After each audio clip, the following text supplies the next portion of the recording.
Why was life unfair to me?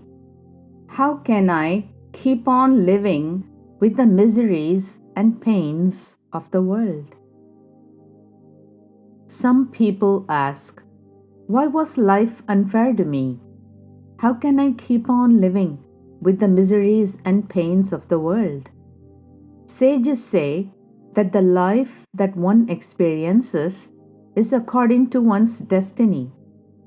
In a way, it is what they ordered for themselves, according to their deeply ingrained mental tendencies.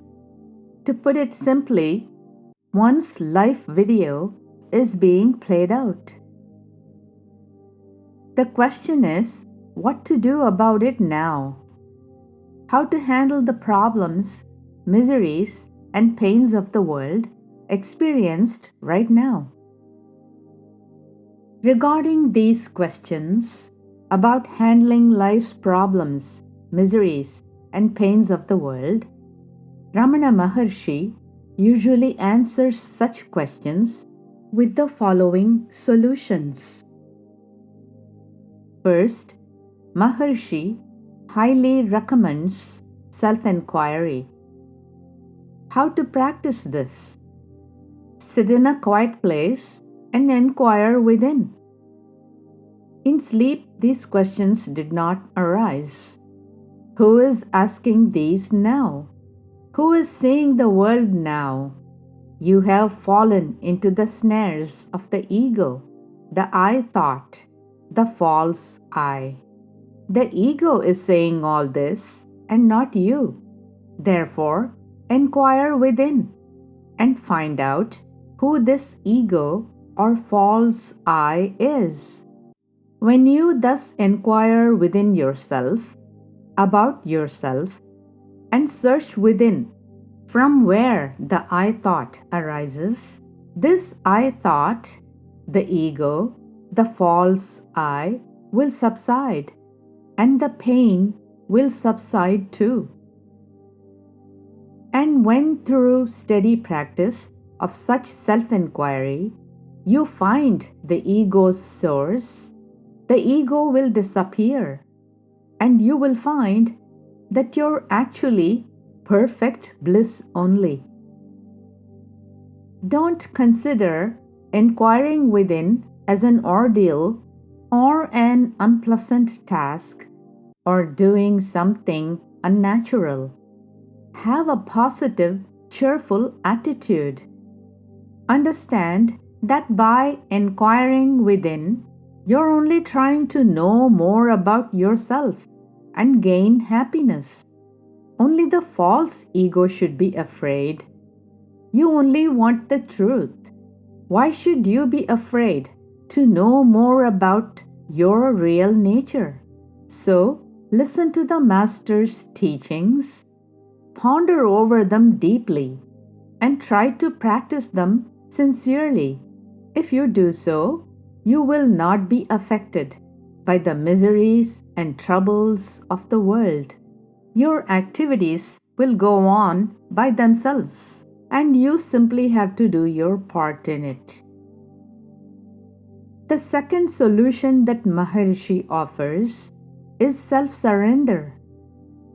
How to practice this? Surrender to the higher power. Since you are helpless to eliminate suffering by yourself, surrender yourself to the higher power mentally and trust that it will take care of you. When you stop listening to your ego and surrender to a higher power, your surroundings will gradually improve and you will not be affected by what happens. God never forsakes one who has truly surrendered. Ramana Maharshi says, doubts arise because of the absence of surrender.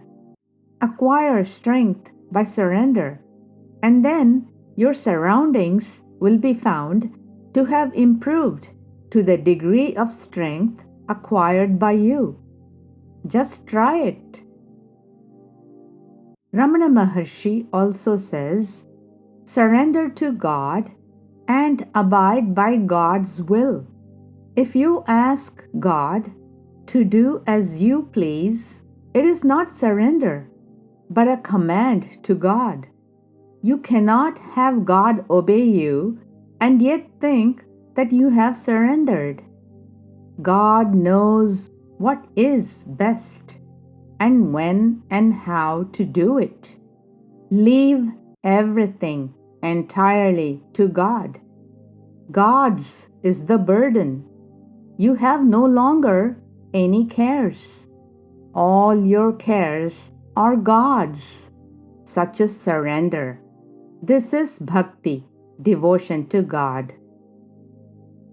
The third solution that Ramana Maharshi offers for those who are not suited to inquiry or surrender is meditation on God, worship of God.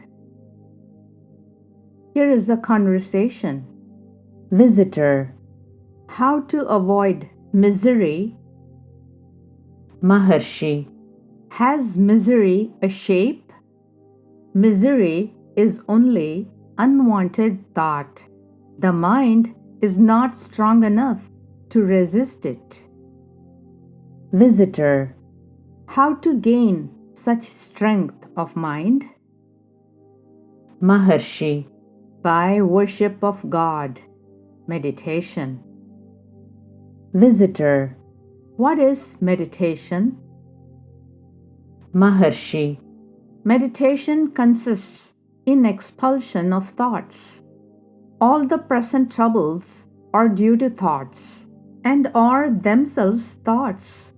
Give up thoughts. That is happiness and also meditation. But the actions will go on by themselves. You are perturbed by thoughts which rush one after another. Hold on to one thought so that others are expelled. Continuous practice gives the necessary strength of mind to engage in meditation. Meditation differs according to the degree of advancement of the seeker. If one is fit for it, one might directly hold the thinker, and the thinker will automatically sink into its source, namely pure consciousness.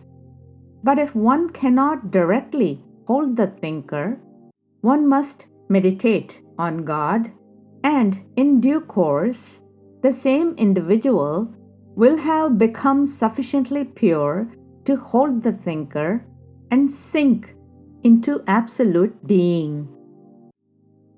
Meditation is commonly understood to be concentration on a single thought. Other thoughts are kept out at that time. The single thought also must vanish at the right time. Thought-free consciousness is the goal.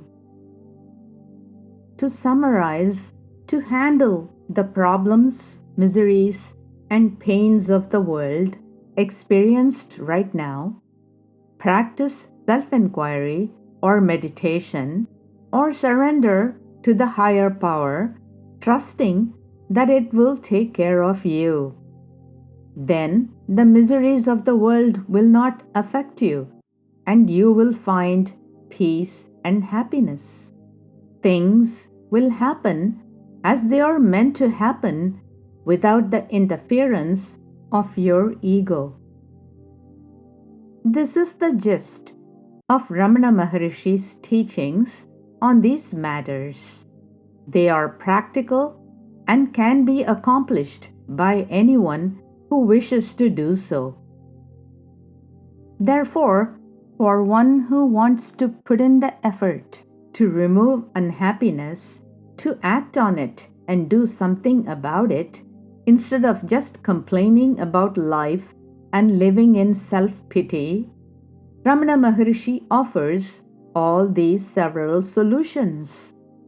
A doctor can only prescribe a treatment, but it is up to the patient to follow it, to act on it, and get well, or ignore the treatment prescribed by the doctor and continue to suffer. In the same way, the Guru or Master, who is identical to God, takes pity on the seeker who wants to get out of suffering and offers his teachings.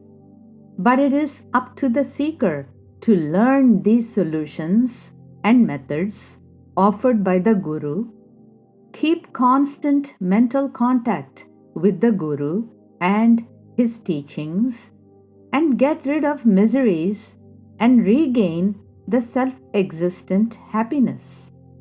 When a seeker tries to do this, the visible Guru outside pushes the seeker within, and the invisible Guru inside pulls the seeker within and leads the seeker to realize his eternal being, consciousness, and bliss. After listening, pondering, and meditating on the teachings of the Guru, even a little practice of the Guru's teachings goes a long way to gain perfect happiness. Then all questions about why life was unfair to me, how can I keep on living with the miseries and pains of the world, such questions become meaningless. In short, here is the best teaching and solution to life's problems offered by Bhagavan Sri Ramana Maharshi. To inquire who am I is the only remedy for all the ills of the world. It is also perfect bliss.